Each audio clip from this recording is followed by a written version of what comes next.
Hi friends, welcome back to my channel. ನಾನು ರಾಣಿ ನಾಗಣ್ಣ. ಬನ್ನಿ friends, ನಾವೀಗ ಕಟ್ಟಿಂಗ್ ಮಾಡಿದಂತಹ ಕಟ್ಟಿಂಗ್ಗಳು ತುಂಬ ಚೆನ್ನಾಗಿ ಗ್ರೋ ಆಗಬೇಕು. ಕಟ್ಟಿಂಗ್ಗಳಲ್ಲಿ ಇಷ್ಟು ಒಳ್ಳೆಯ ಗ್ರೋ ಆಗಬೇಕು ಮತ್ತು ಒಳ್ಳೆಯ ಹೂಗಳು ಬರಬೇಕು, ಅತಿ ಹೆಚ್ಚು ಮೊಗ್ಗುಗಳನ್ನು ನಮ್ಮ ಗಿಡಗಳು ಹೊಂದಿರಬೇಕು ಅಂದರೆ ನಾವು ಒಳ್ಳೆಯ ಫರ್ಟಿಲೈಸರ್ಗಳನ್ನ ಗಿಡಕ್ಕೆ ಕೊಡಬೇಕು. ನಾವು ಕೊಡುವಂತಹ ಫರ್ಟಿಲೈಸರ್ಗಳು ಚೆನ್ನಾಗಿ ಕೆಲಸ ಮಾಡಿದಾಗ ಮಾತ್ರ ನಾವು ಈ ರೀತಿ ಹೆಚ್ಚು ಮೊಗ್ಗುಗಳನ್ನು ಗಿಡದಲ್ಲಿ ನೋಡೋದಕ್ಕೆ ಸಾಧ್ಯ. ಹಾಗೆ ಕೌತ್ಲುಗಳನ್ನು ಕೂಡ ನೋಡೋದಕ್ಕೆ ಸಾಧ್ಯ.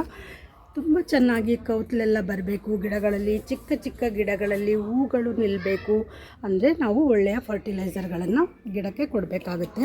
ಇವತ್ತು ನಾನು ಏನೆಲ್ಲ ಫರ್ಟಿಲೈಸರ್ಗಳನ್ನು ಕೊಡ್ತಾ ಇದ್ದೀನಿ ಅಂತ ನೋಡೋಣ. ಇವೆಲ್ಲವೂ ಕಿಚನ್ ವೇಸ್ಟಿಂದ ಬಂದಂತಹ ಫರ್ಟಿಲೈಸರ್ಗಳು. ನಿಮ್ಮ ಅಡುಗೆ ಮನೆಗಳಲ್ಲಿ ಆರಾಮಾಗಿ ಈ ಫರ್ಟಿಲೈಸರ್ಗಳು ಸಿಗ್ತವೆ. ಇವುಗಳನ್ನು ನೀವು ಫರ್ಟಿಲೈಸರನ್ನಾಗಿ ಮಾಡಿ ನೀವು ಗಿಡಗಳಿಗೆ ಕೊಡೋದ್ರಿಂದ ಒಳ್ಳೆಯ ಗಿಡಗಳ ಬೆಳವಣಿಗೆಯನ್ನು ನೀವು ಆರಾಮಾಗಿ ನೋಡ್ಬೋದು. ಹಾಗಾಗಿ ನಾನು ಏನೆಲ್ಲ ಫರ್ಟಿಲೈಸರ್ಗಳನ್ನು, ಏನೆಲ್ಲ ವೇಸ್ಟ್ಗಳನ್ನು, ಕಿಚನ್ ವೇಸ್ಟ್ ಅಂತೇಳಿ ಬಿಸಾಕ್ತೆ ಅವುಗಳನ್ನ ನಾವು ಫರ್ಟಿಲೈಸರ್ ಆಗಿ ಹೇಗೆ ಬಳಸ್ಬೋದು ಅಂತೇಳಿ ನಾನು ಈ ವಿಡಿಯೋದಲ್ಲಿ ತೋರಿಸ್ತಾ ಇದ್ದೇನೆ. ಹೀಗೆ ಬಳಸೋದ್ರಿಂದ ನೋಡಿ ನಾವು ಅತ್ಯುತ್ತಮವಾದ ಬೆಳವಣಿಗೆಯನ್ನು ಗಿಡಗಳಲ್ಲಿ ನೋಡ್ಬೋದು. ಕಟ್ಟಿಂಗ್ಗಳಲ್ಲಿ ಒಂದು ಕಟ್ಟಿಂಗ್ ಆಗಿದೆ 3-4 ಕೌತುಗಳು ಬರೋವಂಥದ್ದು ಇರ್ಬೋದು. ಈಗ ಚೆನ್ನಾಗಿ ಗಿಡ ಬೆಳವಣಿಗೆ ಆಗೋದಿರ್ಬೋದು, ಚೆನ್ನಾಗಿ ಹೂ ಬಿಡೋವಂಥದ್ದಿರ್ಬೋದು.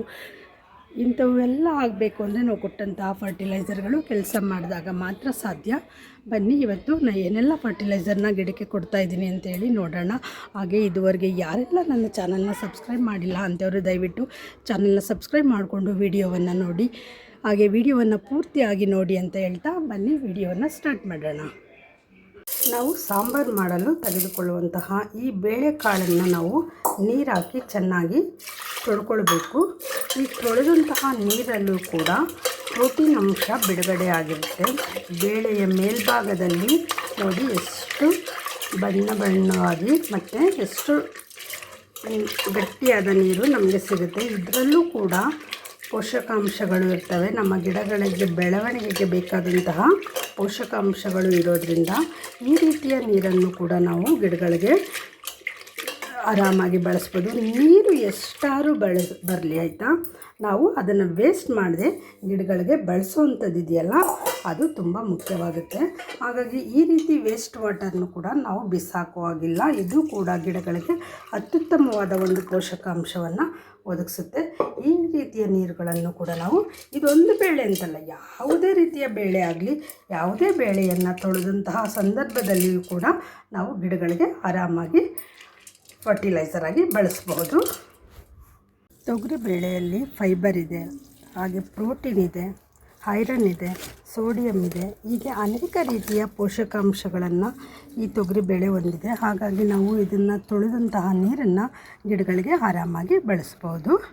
ಹಾಗೆ ಬಳಸೋದ್ರಿಂದ ನಾವು ಅತ್ಯುತ್ತಮವಾದಂತಹ ಹೂಗಳನ್ನು, ಎಲೆಗಳನ್ನು ನೋಡೋದಕ್ಕೆ ಅನುಕೂಲ ಆಗುತ್ತೆ.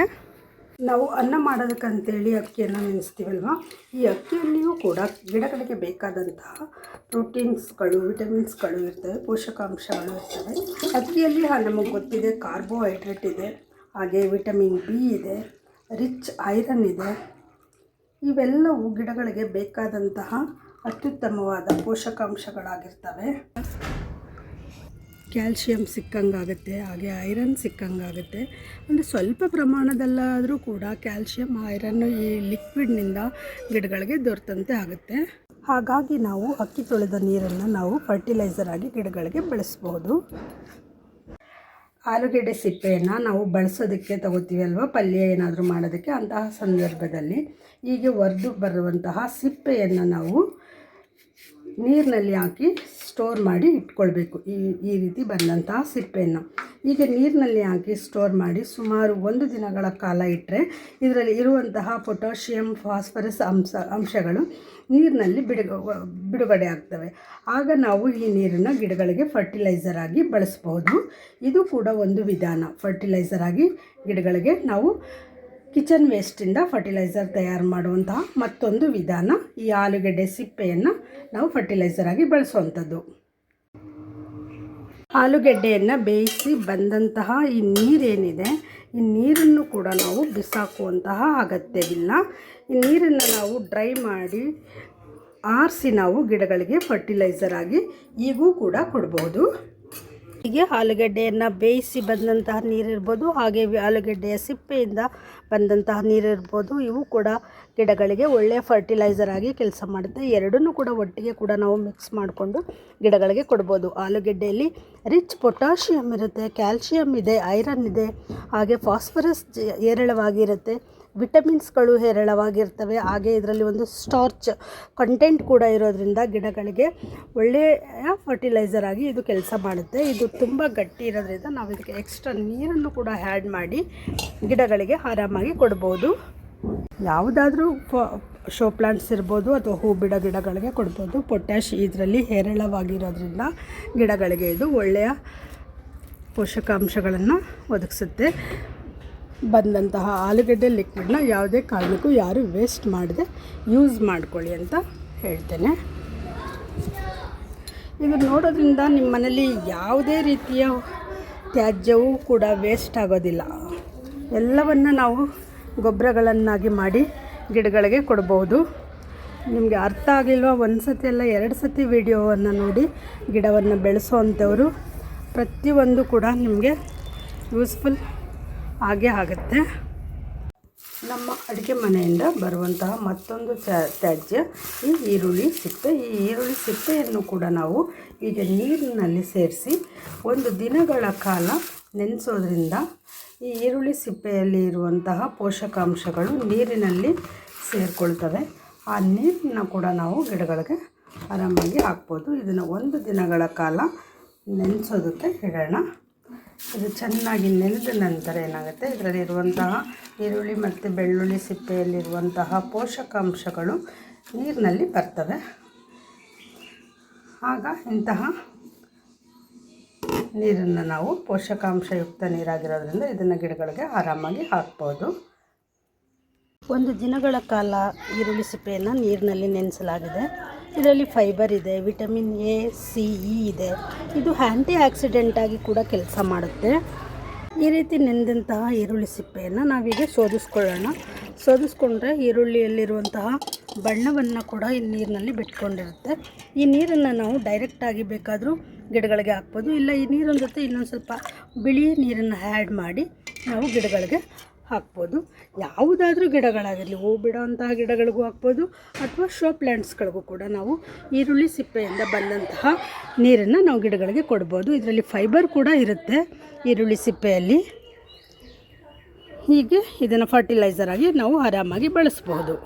ಹಾಗೆ ನಾವು ಈರುಳ್ಳಿಯನ್ನು ಲಿಕ್ವಿಡ್ ಮಾಡೋದ್ರ ಜೊತೆಗೆ ಈರುಳ್ಳಿಯನ್ನು ಒಣಗಿಸಿ ನಾವು ಈ ರೀತಿ ಪುಡಿಯನ್ನಾಗಿ ತಯಾರಿಸಿ ನಾವು ಗಿಡಗಳ ಬುಡಕ್ಕೆ ನಾವು ಹೀಗೆ ಕೊಡ್ಬೋದು. ಈರುಳ್ಳಿ ಸಿಪ್ಪೆಯನ್ನು ಮಿಕ್ಸಿಯಲ್ಲಿ ಹಾಕಿ ಪುಡಿ ಮಾಡಿ ನಂತರ ನಾವು ಗಿಡದ ಬುಡಗಳಿಗೆ ಹೀಗೆ ಕೊಡೋದ್ರಿಂದ ಗಿಡಗಳಿಗೆ 2-3 ವಿಧಾನದಲ್ಲಿ ನಾವು ಫರ್ಟಿಲೈಸರ್ಗಳನ್ನ ಒದಗಿಸ್ದಂಗಾಗತ್ತೆ. 1 ಸ್ಪೂನಷ್ಟು ಕೊಟ್ಟರೆ ಸಾಕು, ಗಿಡಗಳಿಗೆ ಒಳ್ಳೆಯ ಪೋಷಕಾಂಶಯುಕ್ತ ಗೊಬ್ಬರಗಳನ್ನು ನಾವು ನಮ್ಮ ಕಿಚನ್ನಿಂದ ಬರುವಂಥ ವೇಸ್ಟಿಂದ ತಯಾರು ಮಾಡಿ ಕೊಟ್ಟಂಗಾಗುತ್ತೆ. ಈ ರೀತಿಯಾಗಿಯೂ ಕೂಡ ಈರುಳ್ಳಿ ಸಿಪ್ಪೆಯ ಫರ್ಟಿಲೈಸರನ್ನು ನಾವು ಗಿಡಗಳಿಗೆ ಕೊಡಬಹುದು. ಹಾಗೆ ನಮ್ಮ ಮುಂದಿನ ತ್ಯಾಜ್ಯ ಬಂದು ಬಾಳೆಹಣ್ಣಿನ ಸಿಪ್ಪೆ. ಬಾಳೆಹಣ್ಣನ್ನು ತಿಂದು ಬಿಸಾಕುವಂತಹ ಸಿಪ್ಪೆಯನ್ನು ನಾನು ನೀರಿನಲ್ಲಿ ನೆನೆಸಿ 3 ಡೇಸ್ ಆಗಿದೆ. ಈ ರೀತಿ ನೆನೆಸಿ ಬಂದಂತಹ ಈ ನೀರು ಕೂಡ ನಮಗೆ ಫರ್ಟಿಲೈಸರ್ ಆಗಿ ಗಿಡಗಳಿಗೆ ಕೊಡೋದಕ್ಕೆ ಅನುಕೂಲ ಆಗುತ್ತೆ. ಈ ನೀರಿನಲ್ಲಿ ಬಾಳೆಹಣ್ಣಿನ ಸಿಪ್ಪೆಯಲ್ಲಿ ರಿಚ್ ಫೈಬರ್ ಇದೆ, ಫಾಲಿಕ್ ಆ್ಯಸಿಡ್ ಇದೆ, ಹಾಗೆ ಕಾರ್ಬೋಹೈಡ್ರೇಟ್ ಇದೆ, ಮೆಗ್ನೀಷಿಯಮ್ ಇದೆ, ವಿಟಮಿನ್ ಸಿ ಇದೆ, ವಿಟಮಿನ್ B6 ಇದೆ. ಹೀಗೆ ಅನೇಕ ರೀತಿಯ ಪೋಷಕಾಂಶಗಳನ್ನು ಈ ಬಾಳೆಹಣ್ಣಿನ ಸಿಪ್ಪೆಯಿಂದ ಬರುವಂತಹ ತ್ಯಾಜ್ಯ ಹೊಂದಿರುತ್ತೆ. ಅದಕ್ಕೆ ನಾವು ನೀರು ಕೂಡ ಆ್ಯಡ್ ಮಾಡಿ ಗಿಡಗಳಿಗೆ ಫರ್ಟಿಲೈಸರ್ ಆಗಿ ಕೊಡಬಹುದು. ನಮ್ಮ ಮನೆ ಯಾವುದೇ ರೀತಿಯ ಗಿಡಗಳಿಗೂ ಕೂಡ ಆದರೂ ಕೂಡ ನಾವು ಇದನ್ನು ಫರ್ಟಿಲೈಸರ್ ಆಗಿ ಬಳಸ್ಬೋದು. ಬಾಳೆಹಣ್ಣಿನ ಸಿಪ್ಪೆಯನ್ನು ನಾವು ಈ ರೀತಿ ಒಣಗಿಸಿ ನಂತರ ಪುಡಿ ಮಾಡಿ ಕೂಡ ಮಿಕ್ಸಿಯಲ್ಲಿ ಹಾಕಿ ಪುಡಿ ಮಾಡಿ ಕೂಡ ಗಿಡದ ಬುಡಕ್ಕೆ ನಾವು ಹೀಗೆ ಬಾಳೆಹಣ್ಣಿನ ಸಿಪ್ಪೆಯ ಫರ್ಟಿಲೈಸರನ್ನು ಕೊಡ್ಬೋದು. ಇಲ್ಲ ಈ ರೀತಿ ಬುಡವನ್ನು ಸಡ್ಲ ಮಾಡಿ ಮಣ್ಣನ್ನು ತೆಗೆದು ಪಾಟ್ ಮೇಲಿನ ಮಣ್ಣನ್ನು ತೆಗೆದು ಅಲ್ಲಿ ಕೂಡ ಈ ರೀತಿ 1 ಸ್ಪೂನಷ್ಟು ನಾವು ಉಳುವ ಮೂಲಕ ಬಾಳೆಹಣ್ಣಿನ ಸಿಪ್ಪೆಯಿಂದ ವೇಸ್ಟಿಂದ ಬರುವಂತಹ ಫರ್ಟಿಲೈಸರ್ಗಳನ್ನ ನಾವು ಗಿಡಗಳಿಗೆ ಪೋಷಕಾಂಶಗಳಾಗಿ ಈ ರೀತಿ ಕೊಡಬಹುದು. ನಂತರ ಬರುವಂತಹದ್ದು ನಮ್ಮ ಕಿಚನಿಂದ ಬರುವಂತಹ ಒಂದು ದಿನದ ತರಕಾರಿ ಸಿಪ್ಪೆಗಳು. ಅದು ಯಾವುದೇ ತರಕಾರಿ ಆಗಿರಲಿ, ಕ್ಯಾರೆಟ್, ಬೀನ್ಸ್, ಕೋಸು, ಎಲೆಕೋಸು, ಹೂಕೋಸು, ಟೊಮೊಟೊ ಏನೇ ಆಗಿದ್ರೂ ಸರಿ, ಅಂತಹ ತರಕಾರಿಗಳನ್ನು ಕೂಡ ನಾವು ನೀರಿನಲ್ಲಿ ನೆನೆಸಿ ನಂತರ ಅದನ್ನು ಶೋಧಿಸಿ ನಾವು ಈ ರೀತಿ ಶೋಧಿಸ್ಕೊಂಡು ಗಿಡಗಳಿಗೆ ಫರ್ಟಿಲೈಸರ್ ಆಗಿ ಕೊಡ್ಬೋದು. ಅದು ನೀರು ಗಟ್ಟಿ ಇದ್ದರೆ ಸ್ವಲ್ಪ ಈ ರೀತಿ ನೀರನ್ನು, ಬಿಳಿಯ ನೀರನ್ನು ಆ್ಯಡ್ ಮಾಡಿ ನಾವು ಗಿಡಗಳಿಗೆ ಫರ್ಟಿಲೈಸರ್ ಆಗಿ ಬಳಸ್ಬೋದು. ಟೀ ಮಾಡಿ ಉಳಿದಂಥ ಟೀ ಸೊಪ್ಪಿನಲ್ಲಿ ಸಕ್ಕರೆ ಇರುತ್ತೆ. ಹಾಗೆ ಆ ಸಕ್ಕರೆ ಅಂಶವನ್ನು ನಾವು ಕಡಿಮೆ ಮಾಡೋದಕ್ಕೋಸ್ಕರ ಮತ್ತು ಬಿಳಿಯ ನೀರನ್ನು ಆ್ಯಡ್ ಮಾಡಿ ಹೀಗೆ ಶೋಧಿಸಿ ನಾವು ಬಂದಂಥ ಈ ಟೀ ಪುಡಿಯನ್ನು ನಾವು ಫರ್ಟಿಲೈಸರ್ ಆಗಿ ಗಿಡಗಳಿಗೆ ಬಳಸ್ಬೋದು. ಹೇಗೆ ಅಂತ ನೋಡೋಣ. ನಮ್ಮ ಮುಂದಿನ ಇಂಗ್ರೀಡಿಯೆಂಟ್ ಬಂದು ಟೀ ಪುಡಿ. ನಾವು ಶೋಧಿಸಿ ಬಂದಂತಹ ಟೀ ಪುಡಿಯನ್ನು ನೀರಾಕಿ ತೊಳೆದಿದ್ದೀನಿ. ಸಕ್ಕರೆ ಅಂಶ ಇಲ್ಲದಂತೆ ಮಾಡಿರುವ ಟೀ ಪುಡಿಯನ್ನು ಒಣಗಿಸಿದ್ದೇನೆ. ಒಣಗಿಸಿ ಕೂಡ ಇದನ್ನು ಗಿಡದ ಬುಡಗಳಿಗೆ ನಾವು ಹೀಗೆ ಕೊಡ್ಬೋದು. ಗಿಡದ ಬುಡಕ್ಕೆ ನಾವು ಹೀಗೆ 1 ಸ್ಪೂನಷ್ಟು ಟೀ ಪುಡಿಯನ್ನು ಮಣ್ಣನ್ನೆಲ್ಲ ತೆಗೆದು ಹಾಕಿ ನಾವು ನಂತರ ಮಣ್ಣನ್ನು ಗಿಡಗಳಿಗೆ ಹೀಗೆ ಮುಚ್ಚಿ ಕೊಡೋದ್ರಿಂದ ಗಿಡಗಳಿಗೆ ಪೋಷಕಾಂಶವನ್ನು ನಾವು ಒದಗಿಸ್ದಂಗಾಗುತ್ತೆ. ಈಗೂ ಕೂಡ ನಾವು ಗಿಡಗಳಿಗೆ ಮಣ್ಣನ್ನು ಸಡಿಲ ಮಾಡಿ ಗಿಡಗಳಿಗೆ ಪೋಷಕಾಂಶವನ್ನು ಒದಗಿಸ್ಬೋದು. ಇಲ್ಲ ನಾವು ಅದೇ ಟೀ ಪುಡಿಯನ್ನು ಹೀಗೆ ನೀರಿನಲ್ಲಿ ನೆನೆಸಿ ನಾವು ಅವತ್ತಿನ ಟೀ ಪುಡಿಯನ್ನು ಅವತ್ತೇ ನೀರಿನಲ್ಲಿ ನೆನೆಸಿ ನಾವು ಹೀಗೆ ಗಿಡಗಳಿಗೆ ಕೊಡುವ ಮೂಲಕ ನಾವು ಗಿಡಗಳಿಗೆ ಒಳ್ಳೆಯ ಫರ್ಟಿಲೈಸರನ್ನು, ಕಿಚನ್ ವೇಸ್ಟಿಂದ ಬಂದಂತಹ ಫರ್ಟಿಲೈಸರ್ನ ವೇಸ್ಟ್ ಮಾಡದೆ ಗಿಡಗಳಿಗೆ ಕೊಟ್ಟಂತೆ ಆಗುತ್ತೆ. ಕಿಚನಲ್ಲಿ ಬಂದಂತಹ ಟೀ ಪುಡಿಯನ್ನು ಗಾರ್ಡನ್ ಇರೋವಂಥವ್ರು ದಯವಿಟ್ಟು ವೇಸ್ಟ್ ಮಾಡೋದು ಬೇಡ. ನಾವು ಬಂದಂಥ ಟೀ ಪುಡಿಯನ್ನು ಈಗ ಯಾವಾಗಲೂ ಬಾಳೆಹಣ್ಣು ಸಿಪ್ಪೆ ಇರ್ಬೋದು, ಈರುಳ್ಳಿ ಸಿಪ್ಪೆ ಇರ್ಬೋದು, ಪ್ರತಿಯೊಂದನ್ನು ನಾನು ಒಣಗಿಸಿ ಇಟ್ಕೊಳ್ಳೋದು ನನ್ನ ಅಭ್ಯಾಸ. ಅದರಂತೆ ಒಣಗಿಸಿ ಇಟ್ಕೊಳ್ಳೋದ್ರಿಂದ ನಾವು ಕೂಡ ಒಳ್ಳೆಯ ಪೋಷಕಾಂಶಗಳನ್ನು ಗಿಡಗಳಿಗೆ ಕೊಟ್ಟಂತೆ ಆಗುತ್ತೆ. ಹಾಗೆ ನೆಕ್ಸ್ಟ್ ಇಂಗ್ರೀಡಿಯೆಂಟ್ ಬಂದು ನಾವು ದೇವರ ಪೂಜೆಗೆ ಬಳಸುವಂತಹ ಹೂಗಳಲ್ಲಿಯೂ ಕೂಡ ಅನೇಕ ರೀತಿಯ ಪೋಷಕಾಂಶಗಳು, ವಿಟಮಿನ್ಸ್ಗಳು ಇರ್ತವೆ. ಹಾಗಾಗಿ ನಾವು ಈ ಹೂಗಳನ್ನು ಕೂಡ ಬಿಸಾಕುವಂಥ ಅಗತ್ಯ ಇಲ್ಲ. ಹಿಂದೆ ಎಲ್ಲ ನೋಡಿರ್ಬೋದು, ಯಾವುದಾದ್ರು ಒಂದು ಗಿಡದ ಬುಡಕ್ಕೆ ನಾವು ಹೂಗಳನ್ನ ಹಾಕ್ತಾಯಿದ್ವಿ. ಅದರಿಂದನೂ ಕೂಡ ಗಿಡಗಳಿಗೆ ಪೋಷಕಾಂಶ ಸಿಗುತ್ತೆ ಅಂತೇಳಿ ನಮ್ಮ ಹಿಂದಿನವರಿಗೆ ಗೊತ್ತಿತ್ತು. ಹಾಗಾಗಿ ಅವರು ಹೂಗಳನ್ನೂ ಕೂಡ ಬಿಸಾಕ್ತಾ ಇರಲಿಲ್ಲ.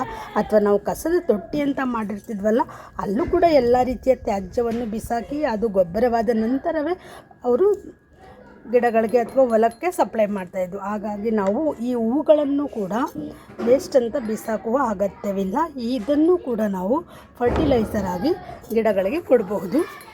ಹೀಗೆ ಕೊಡೋದ್ರಿಂದ ಒಳ್ಳೆಯ ಪೋಷಕಾಂಶಯುಕ್ತ ನೀರುಗಳನ್ನು ನಾವು ಗಿಡಗಳಿಗೆ ಕೊಟ್ಟಂಗಾಗುತ್ತೆ. ಹಾಗಾಗಿ ಹೂವನ್ನು ಕೂಡ ತ್ಯಾಜ್ಯ ಅಂತೇಳಿ ಯಾರೂ ಬಿಸಾಕಬೇಡಿ. ಅದನ್ನು ಕೂಡ ನೀವು ನಿಮ್ಮ ಮನೆಯ ಗಿಡಗಳಿಗೆ ಬಳಸಿ ಒಳ್ಳೆಯ ಪೋಷಕಾಂಶಗಳನ್ನು ಕೊಡುವಂತೆ ನಾವು ನೋಡ್ಕೊಳ್ಬಹುದು. ಇದುವರೆಗೆ ಏನೆಲ್ಲ ಇಂಗ್ರೀಡಿಯೆಂಟ್ನ ಫರ್ಟಿಲೈಸರ್ ಅಂತ ಹೇಳಿ ಕೊಟ್ಟಿದ್ದೀವಿ, ಅವು ಗಿಡಗಳಿಗೆ ಅತ್ಯುತ್ತಮವಾದ ಕೆಲಸವನ್ನು ಮಾಡ್ತವೆ ಅಂತ ಹೇಳ್ಬೋದು. ಬಟ್ ಆದರೆ ನಾವು ಈ ಮೆಗ್ನೀಷಿಯಮ್ ಸಲ್ಫೇಟ್ಸ್ ಉಪ್ಪನ್ನು ನಾವು ಗಿಡಗಳಿಗೆ ಕೊಡಲಿಲ್ಲ ಅಂದರೆ ಅರ್ಧದಷ್ಟು ಕೆಲಸಗಳು ಮಾತ್ರ ಈಗ ನಾವು ಕೊಟ್ಟಂತಹ ಇಂಗ್ರೀಡಿಯೆಂಟ್ಗಳಿಂದ ಪೋಷಕಾಂಶವನ್ನು ಪೂರೈಸ್ದಂಗಾಗುತ್ತೆ. ಆದರೆ ಪೋಷಕಾಂಶಗಳು ಪರಿಪೂರ್ಣವಾಗಬೇಕು ಅಂದರೆ ನಾವು ಈ ಎಪ್ಸಮ್ ಸಾಲ್ಟನ್ನು ಗಿಡಗಳಿಗೆ ಕೊಡಲೇಬೇಕು. ಈ ಎಪ್ಸಮ್ ಸಾಲ್ಟಿಂದ ಅರ್ಧದಷ್ಟು ಪೋಷಕಾಂಶಗಳನ್ನು ನಾವು ಗಿಡದ ಬುಡಕ್ಕೆ ಕೊಟ್ಟಿದ್ದೀವಿ, ಬೇರಿಗೆ ಕೊಟ್ಟಿದ್ದೀವಿ.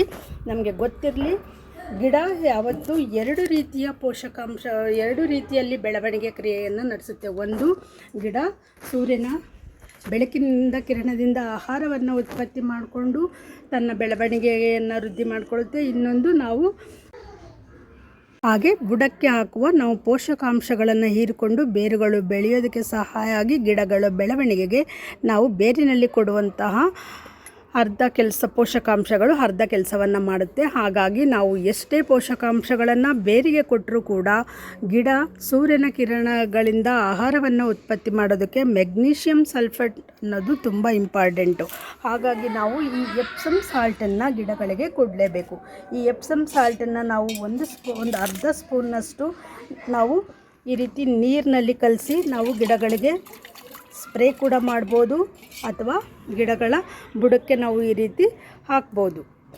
ಅಥವಾ 10 ಲೀಟರ್ ನೀರಿಗೆ 10 ಸ್ಪೂನಷ್ಟು ನಾವು ಮಿಕ್ಸ್ ಮಾಡಿಯೂ ಕೂಡ ಕೊಡ್ಬೋದು. ಇಲ್ಲ ನಾವು ಗಿಡಗಳಿಗೆ ಸ್ಪ್ರೇ ಕೂಡ ಕೊಡ್ಬೋದು. ಇಲ್ಲ ನಮ್ಗೆ ಆಗಲ್ಲ, ನಾವು ನೀರನ್ನ ಮಾಡೋದಕ್ಕೆ ಹಿಂಸೆ ಆಗುತ್ತೆ ಅನ್ನೋದಾದರೆ ಗಿಡದಲ್ಲಿ ಪಾಟ್ನ ಮಣ್ಣನ್ನು ನಾವು ಹೀಗೆ ಕೆದಕ್ಬಿಟ್ಟು ಒಂದು ಕಡೆ ಒಂದು ಗಿಡದ ಪಾಟ್ ಸೈಜ್ಗೆ ತಕ್ಕಷ್ಟು, ಅಂದರೆ ನಾವು ಎಷ್ಟು ದೊಡ್ಡ ಪಾಟ್ ಇಟ್ಟಿದ್ದೀವಿ ಅದಕ್ಕೆ ತಕ್ಕಷ್ಟು ನಾವು ಹೀಗೆ 1 ಸ್ಪೂನ್ ಇರ್ಬೋದು, ಅರ್ಧ ಸ್ಪೂನಷ್ಟು ಇರ್ಬೋದು, ನಾವು ಕೊಟ್ಟು ಮಣ್ಣನ್ನು ಮುಚ್ಚಬೇಕಾಗುತ್ತೆ ಗಿಡದ ಬುಡದಲ್ಲಿ. ಹೀಗೆ ಕೊಡೋದ್ರಿಂದ ನಾವು ಗಿಡಕ್ಕೆ ಮೆಗ್ನೀಷಿಯಮ್ನ ನಾವು ಒದಗಿಸ್ದಂಗಾಗುತ್ತೆ. ಆಗ ನಾವು ಗಿಡದಲ್ಲಿ ಮೆಗ್ನೀಷಿಯಮ್ ಸಲ್ಫೇಟನ್ನು ಕೊಡೋದ್ರ ಮೂಲಕ ನಾವು ಒಳ್ಳೆಯ ಗಿಡದ ಬೆಳವಣಿಗೆಯನ್ನು ನೋಡ್ಬೋದು.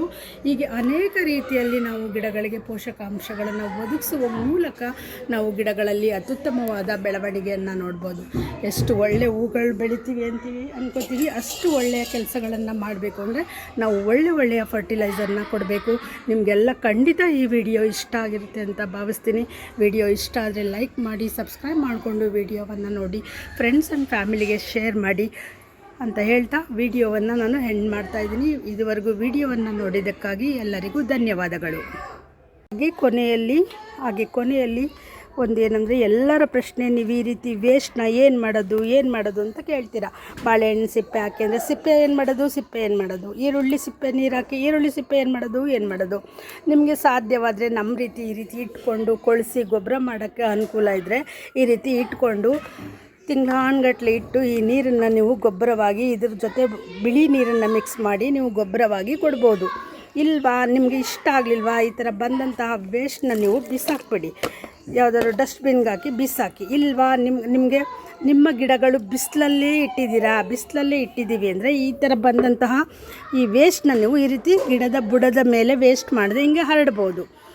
ಈಗೆಲ್ಲ ಮಾಡಿ ನೀವು ಪೋಷಕಾಂಶಗಳನ್ನು ಗಿಡಕ್ಕೆ ಕೊಡ್ಬೋದು. ಬಟ್ ನಾನು ಗಿಡದ ಮೇಲೆ ಹರಡಲ್ಲ, ಯಾಕೆಂದರೆ ಇವೆಲ್ಲ ನಮ್ಮ ಬಾಲ್ಕನಿಯಲ್ಲಿ ಇರುವಂತಹ ಗಿಡಕ್ಕೆ ಹಾನಿಯಾಗುತ್ತೆ ಅಂತೇಳಿ ಹರಡಲ್ಲ. ಇದೇ ಗಿಡಗಳು ಮೇಲ್ಗಡೆ ತಾರಸಿ ಮೇಲಿದ್ದರೆ ಇದನ್ನು ಕೂಡ ನಾನು ವೇಸ್ಟ್ ಮಾಡಲ್ಲ. ಬಟ್ ನಾನು ಈ ಥರ ಯಾವುದನ್ನು ಮಾಡಲ್ಲ. ನಾನು ಯಾವಾಗಲೂ ನಮ್ಮ ಮನೆಯಲ್ಲಿ ಈ ಥರ ದೊಡ್ಡ ಬಕೆಟ್ಗಳು ಇಟ್ಟಿದ್ದೀನಿ. ಇದು ಚಿಕ್ಕ ಬಕೆಟು. ದೊಡ್ಡ ಬಕೆಟ್ಗಳನ್ನು ಮನೆಯ ಮೇಲ್ಗಡೆ ಇಟ್ಟಿದ್ದೀನಿ. ಅಲ್ಲಿ ನಾನು ಅದನ್ನು ಫರ್ಟಿಲೈಸರ್ ಆಗಿ ತಯಾರು ಮಾಡ್ಕೊಳ್ಳೋದಕ್ಕೆ ಅಂತೇಳಿ ಇಟ್ಟಿರುವಂತಹ ಕಡೆ ನಾನು ಇದನ್ನೆಲ್ಲ ತೊಗೊಂಡೋಗಿ ಹಾಕ್ತೀನಿ. ನೀವೆಲ್ಲರೂ ಏನು ಮಾಡೋದು ಅಂತ ಹೇಳಿದಾಗಲೆಲ್ಲ ಪ್ರಶ್ನೆ ಕೇಳ್ತೀರಾ. ಅದಕ್ಕೋಸ್ಕರ ನಾನು ನಿಮಗೆ ಇದನ್ನು ತೋರಿಸ್ತಾ ಇದ್ದೀನಿ. ಇದು ಕೂಡ ನನ್ನ ರೆಗ್ಯುಲರ್ ಫರ್ಟಿಲೈಸರ್ ಆಗಿ ಬಳಸುವಂತಹ ಒಂದು ಬಕೆಟ್. ಇದು ನಾವು ಯಾವಾಗಲೂ ಹೀಗೇ ತಯಾರು ಮಾಡೋವಂಥದ್ದು ಫರ್ಟಿಲೈಸರ್ನ. ನಾನು ಇವತ್ತು ವಿಡಿಯೋಗೋಸ್ಕರ ಅಷ್ಟು ಸ್ವಲ್ಪ ಮಟ್ಟದಲ್ಲಿ ನಿಮಗೆ ತೋರಿಸಿರೋದಷ್ಟೇ. ವಿಡಿಯೋವನ್ನು ನೋಡಿದ್ದಕ್ಕಾಗಿ ಧನ್ಯವಾದಗಳು. ಮತ್ತು ಕರೆಕ್ಟಾಗಿ ಅರ್ಥ ಮಾಡ್ಕೊಳ್ಳಿ. ಪೂರ್ತಿಯಾಗಿ ವಿಡಿಯೋವನ್ನು ನೋಡಿ ಅರ್ಥ ಆಗಲಿಲ್ಲ ಅಂದರೆ ಅರ್ಥ ಆಗಿ ಮಾಡಿಕೊಂಡು ನಂತರ ನಾನು ಹೇಳಿದಂತಹ ಇಂಗ್ರೀಡಿಯೆಂಟ್ಗಳನ್ನ ನಿಮ್ಮ ಗಿಡಗಳಿಗೆ ಫರ್ಟಿಲೈಸರ್ ಆಗಿ ಬಳಸಿ ಅಂತ ಹೇಳ್ತಾ ವಿಡಿಯೋವನ್ನು ಎಂಡ್ ಮಾಡ್ತಾಯಿದ್ದೀನಿ. ವಿಡಿಯೋವನ್ನು ಇದುವರೆಗೂ ನೋಡಿದ್ದಕ್ಕಾಗಿ ಧನ್ಯವಾದಗಳು ಎಲ್ಲರಿಗೂ.